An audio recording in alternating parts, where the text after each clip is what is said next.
نام خداوند دانا و توانا. سلام خدمت همه شما عزیزان، خوش اومدید به درس دهم ما. درس دهم ما در مورد Pronouns ضمایر هست. خب حالا میخونیم که ضمایر چیه و انواع زیادی داره که ما یکی از انواعشو هم در اینجا میخونیم. A pronoun is a word that takes the place of a common noun or a proper noun. یک ضمیر کلمه‌ای هست که جانشین یک اسم خاص یا عام میشه. There are different kinds of pronouns و ضمایر انواع مختلفی داره. یکی از انواع ضمایر personal pronouns ضمایر شخصی می باشد. خب The words I, you, he, she, it, we and they are called personal pronouns. حالا کلماتی چون I یعنی من، you یعنی تو و همچنان شماها جمع میشه، he او مرد، she او زن، it او بیجان، we ما and they آنها، اینها ضمایر شخصی هستند. They take the place of nouns and are used as the subject of the verb in a sentence. این کلمات جانشین اسم میشن و به عنوان فاعل جمله استفاده میشن. خب فاعل شخص، شی یا چیزیه که عملی رو انجام میده و اینها جانشین همین فاعل میشن، همین فاعلی که اسم میشن و در جملات و یک کاری رو انجام میدن. پس ما میگیم که اینها این کلمات، اینها subject pronouns ضمایر فاعلی هستند. خب حالا به مثال ها اینجا توجه کنید. My name is David. اسم من دیوید است. I am the youngest in the family. من عضو جوان فامیل هستم یا جوانترین عضو فامیل هستم. ببینید I اومده به جای دیوید استفاده شده، یعنی دیگه David is the youngest in the family دیگه استفاده نمی کنیم برای، یعنی دوباره اسم رو در جمله دوم استفاده نمی کنیم. بعد از اون ما به خاطر از این که اسم تکرار نشه میاییم از ضمیر فاعلی آی استفاده میکنیم چون شخص داره خودش رو معرفی میکنه. دوم This is my father. این پدرم هست. He is a teacher. او یک معلم است. My father اسمه و فاعلم هست. به جای اینکه بیایم در جمله دوم بگیم my father is a teacher، پدرم یک معلم است، میایم از ضمیر فاعلی he که او مرد میشه استفاده میکنیم. پدر چون مذکر دیگه ما میایم از he استفاده میکنیم. میبینید ضمیر فاعلی اومد جانشین اسم شد و از تکرار دوباره اسم جلوگیری کرد. He's a teacher. او یک معلم است. This is my mother. این مادرم هست. She's a lawyer. مادرم یک وکیله.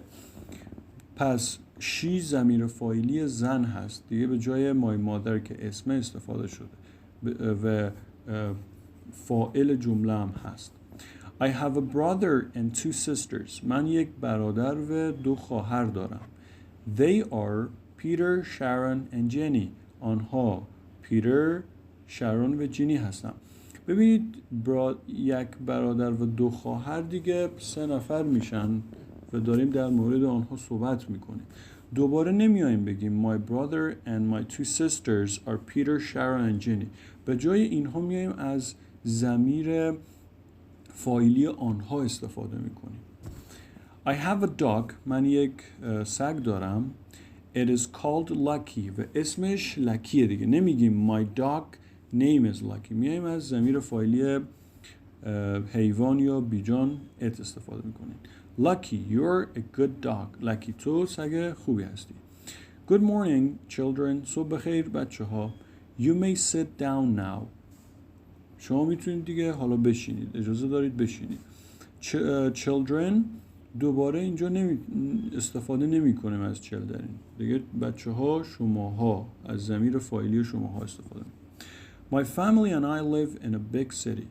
فامیل و من در یک شهر بزرگ زندگی میکنیم. چون من و فامیل دیگه باز ما میشیم.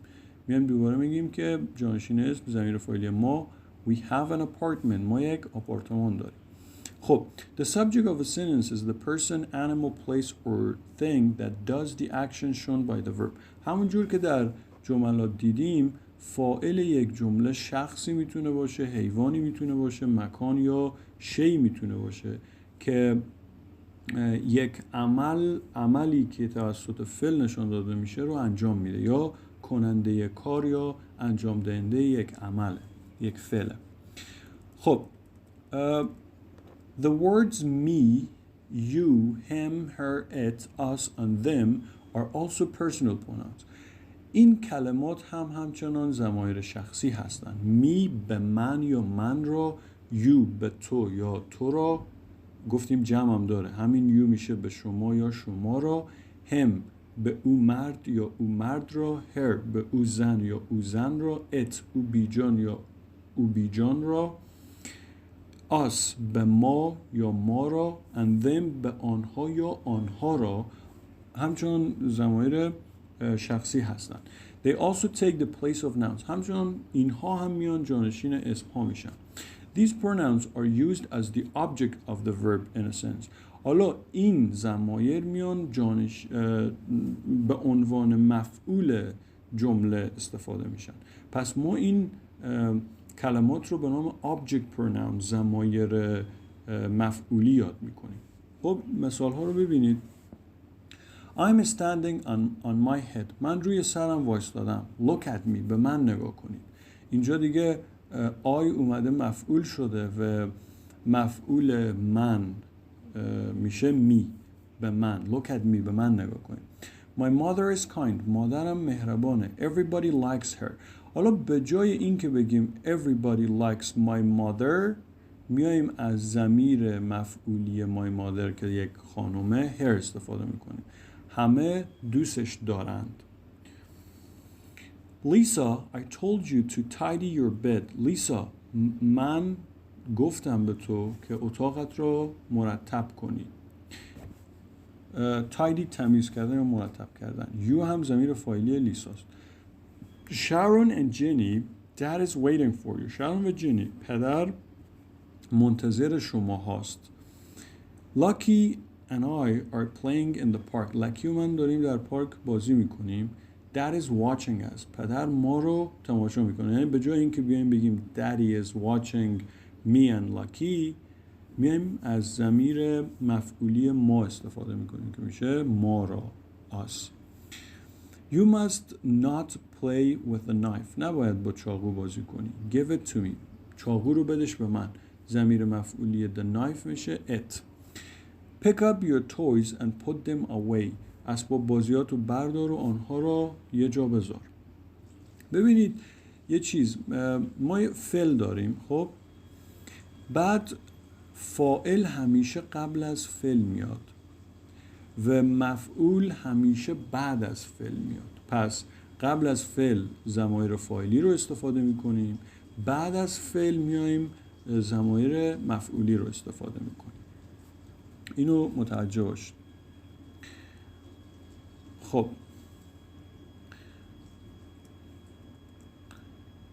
دو مثال دیگه هم هست. Baby birds cannot fly. Baby birds یعنی پرنده های کوچک، جوجه پرنده ها نمیتونن پرواز کنن. ببینید baby birds اینجا فاعله. Mother bird has to feed them. Mother bird پرنده مادر مجبوره که غذا بده آنها را. پس به جای این که ما دوباره بگیم baby birds میایم از آنها را استفاده میکنیم، ضمیر مفعولی. و mother bird یک فاعل دیگه. Tom likes riding my bicycle. تام دوست داره سوار بشه بایسکلم رو. I sometimes lend it to him. من گاهی اوقات بایسکلم رو به او قرض میدهم. I میشه فاعل، ضمایر فاعلی. lend میشه فعل ما دیدین فاعل قبل از فعل اومد. it and him میشه ضمایر مفعولی که بعد از فعل اومد. The object of a sentence is the person, animal, place or thing that receives the actions shown by the verb. حالا مفعول میتونه شخص، حیوان، مکان یا شیئی باشه که گیرنده عمله. پس گیرنده عمل داشتیم ما که مفعول میشد، انجام دهنده عمل داشتیم که فاعل میشد. خب اینها رو با تمرین میتونید بیشتر درکشون کنید و بهتر درکشون کنید. پس روی ضمایر فاعلی و مفعولی کار کنید، تمرین کنید، انشالله همه چی آسون میشه.